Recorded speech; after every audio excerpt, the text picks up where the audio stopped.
Bonjour, Christian Sévère, délégué à la sécurité numérique de l'ANSSI en région Bretagne.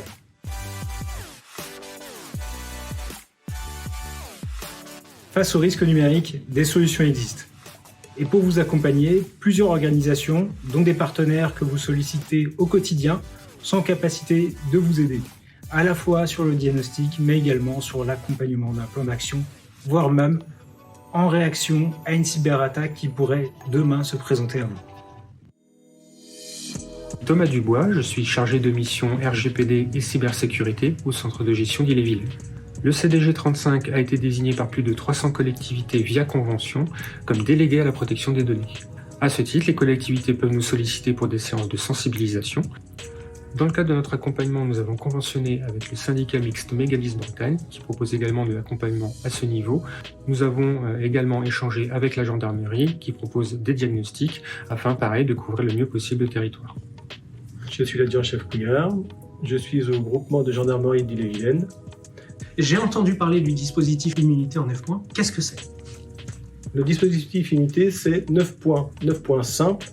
Est-ce que vous avez des mots de passe ? Est-ce que vous avez prévu des choses concernant le RGPD ? Est-ce que vous connaissez bien votre architecture au niveau de l'informatique ? Et vous avez tout de suite une réponse sur est-ce que je suis vraiment en conformité ? La gendarmerie a ce qu'il s'appelle un pré-diagnostic en 8 thématiques.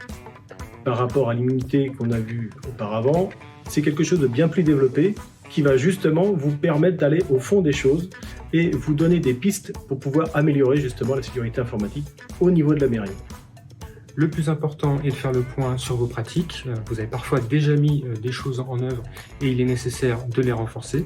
Parfois, vous n'avez rien fait, mais il y a des actions très simples et rapides à mettre en œuvre que vous pouvez réaliser pour rapidement faire augmenter votre niveau de sécurité. Nous avons développé une offre spécifique sur le sujet de la cybersécurité qui comprend notamment une partie analyse de risque.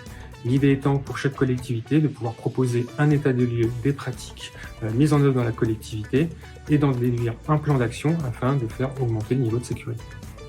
Donc à ce titre-là, vous avez notre accompagnement, mais nous sommes également en lien avec les services de Mégalis Bretagne et de la gendarmerie. Effectivement, en plus de toute la partie sensibilisation de premier niveau, c'est-à-dire phishing, e-learning et puis réunion de sensibilisation, on amène la collectivité à s'interroger sur un certain nombre de choses par rapport à son système d'information et ses pratiques en fait. Et alors ça reste un peu subjectif, on va dire, puisque ça tient aux réponses que font les collectivités. L'important, c'est qu'elles se posent des questions. Et l'autre chose qui est beaucoup plus factuelle et objective, c'est un scan de vulnérabilité. Donc là, concrètement, c'est vraiment un matériel technique qu'on pose sur le réseau de la collectivité et qui sort de façon très binaire ce qui va et ce qui ne va pas. Suite à ça, on a un petit plan d'action, on donne des préconisations avec des priorités justement sur les manquements les plus graves ou les vulnérabilités les plus critiques suite au pré-audit et au scan de vulnérabilité. Nous, on ne traite que les communes de moins de 3500 habitants pour cibler les plus petites collectivités. Donc les autres acteurs vont se positionner plutôt sur des collectivités plus importantes.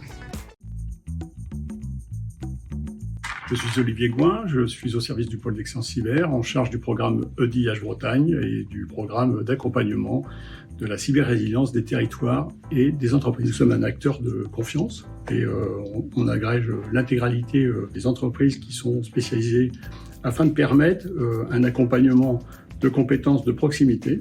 Est-ce que je dois aller vers Mégalis ou est-ce que je dois aller vers Brest Cyber ou est-ce que je dois aller vers où ? Est-ce que tout ça c'est complémentaire ? Le propre de ces dispositifs, c'est qu'effectivement, ils se coordonnent en fait. Ils s'adressent à différentes typologies ou granularités de communes. Donc pour notre part, on a une vision plutôt assez haute et on travaille plutôt au niveau PCI ou métropole. Sachant que Brest Cyber et Mégalis s'adressent plutôt à des structures de moindre échelle ou moindre habitants qui sont plutôt inférieurs à 3500 habitants pour Mégalis et au-dessus pour la partie Brest Cyber. Bonjour, moi je suis Guillaume Chéreau, je suis le responsable donc, du CCIRT Bretagne, Brest Cyber.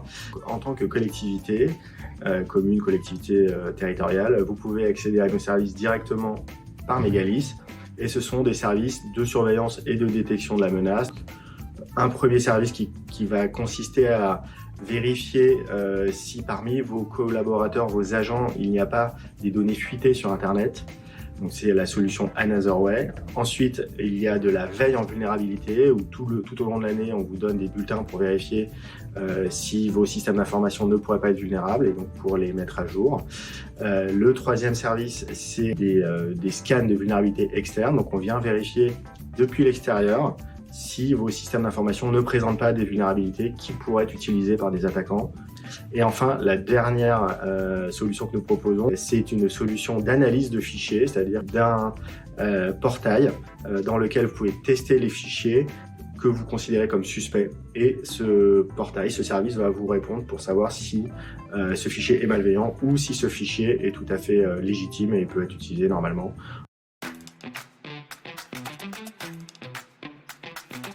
Nous proposons aux collectivités de travailler sur des exercices sur table de gestion de crise afin de se mettre en situation et de réfléchir à la réaction, aux premiers réflexes et aux process qu'on peut mettre en œuvre.